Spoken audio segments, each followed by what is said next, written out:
happens when life is all as it should be? I'll tell you what happens. God fades. When it's all going well, when everything is just right, all the winds are favorable in our life, how God diminishes. We don't need Him. No urgency. Give Paul the thorn in the flesh, and what's he doing? He's on his knees. Lord, help me. Deliver me from this. Look, it's not just the wicked in this world that forget God. It's the comfortable Christian too. The psalmist says, before I was afflicted, I did what? I went astray. You want to go astray from God? Astray from His Word? Astray from His person? Astray from His ways? Just stay on that easy path too long.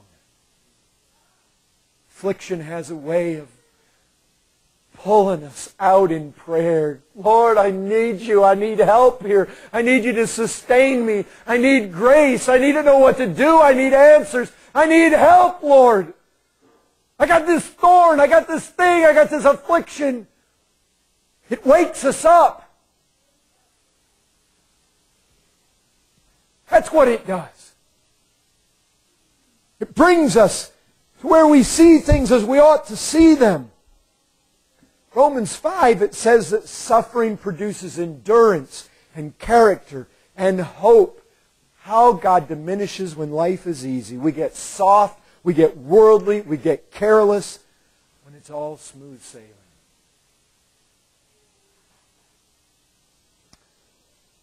You know what, folks? Not only do I say that suffering is Christian because it's promised, but it's promised to a certain degree that is above the average. There is a quantity of suffering that is guaranteed to you as a Christian. Paul, and of all times, Paul says this right after he's been stoned. Paul says in Acts 14 to the churches at Lystra, Iconium, and Antioch, does he say through tribulations we must enter the kingdom of God? That's not what he says. Through many or much tribulation we must enter the kingdom of God. We not only will suffer, we must suffer, but we must suffer much. And listen, did you hear what it said?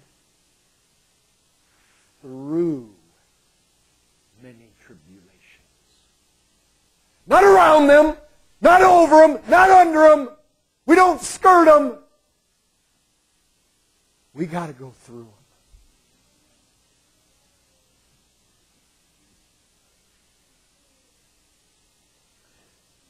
Brethren,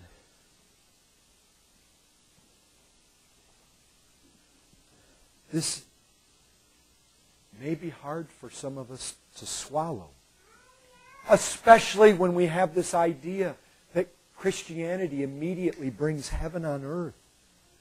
Look, through this whole portion of Romans 8, you are told that if you would have this inheritance and you would have this glory, it says, provided you suffer with Him. In verse 18, it says that this suffering is not worthy to be compared to this glory. You know one thing Paul never says? He never says it's going to be eliminated. He never says that, well, this suffering is so severe that it just can't possibly continue like this. He doesn't say that there will be some relief before long. The truth is, there's not a word here about your suffering in this life diminishing. He doesn't say that. He just says, in comparison with the glory, it is not to be compared.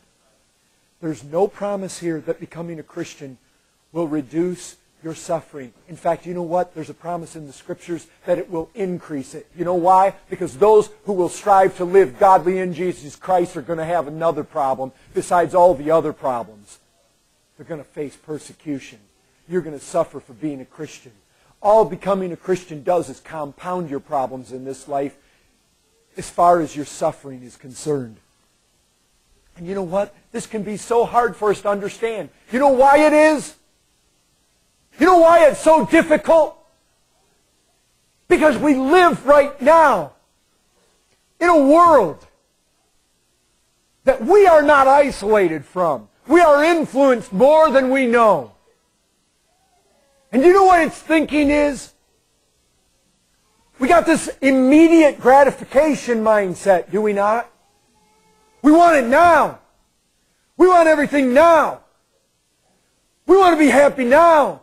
We want to be comfortable now. That's why we got credit cards, folks. We run out and buy what we don't have money for because we need it now. You look at your credit card statement. Big balances there don't equal up to people walking the Christian life who are willing to suffer now. It's a picture of people who want gratification now. We not only live with that, we live in a retirement-minded generation. Got to have protection. Got to have security. Got to free myself from all the suffering that's coming at the end of life. Got to protect myself. Got to have insurance. Got to have retirement. Oh, folks, and you couple that. Health, wealth, prosperity. That's what's being touted today in religion. That's what's out there. That doesn't really square well with Paul's words, through much tribulation. We are so much a product of it more than we know. It taints us. It's there with us. And then you know what you have on top of all that? You have this entitlement mindset today. Oh, we see it in politics. You're all entitled to health insurance. We hear that. Entitlement. Charles and Stormy and I visited with a woman. She needed $800 and some for her rent. I just asked her, would you go to Fatty's and clean the bathrooms? Offended! I should have that money without working. Entitlement mindset. But you see, we're like that. We feel entitled. We feel entitled as Americans. We should have so much comfort, so much amusement, so much prosperity. Entitlement. I should have a house. I should have this. I should have this. And you know what God entitles you to in this life? Much tribulation. And we get so shocked when the tribulation comes. We look at God. He's harsh. He's mean. Why is He doing this to me? Because you're thinking more like the world than you're thinking like Paul here in Romans 8. And so we get confused. We get bent out of shape. We get our feelings hurt. Our Father's mistreating us. Why is He doing this? I should be entitled as a child of God. And how can He do this? I'm His child. He taught me to cry, Abba, Father. Does He come along and lay me low for? And I thought Christianity was supposed to bring good things. Lighten the load. Make it easier. Folks,